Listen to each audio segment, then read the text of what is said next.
Let us see interjections.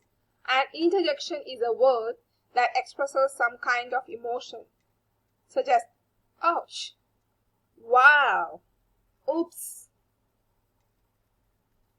Interjections do not have a grammatical function in the sentence and are not related to the other parts of the sentence.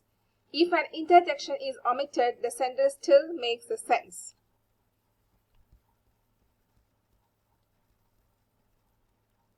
You can see the information of interjection. Please go through it. Exercise the quiz. Thank you.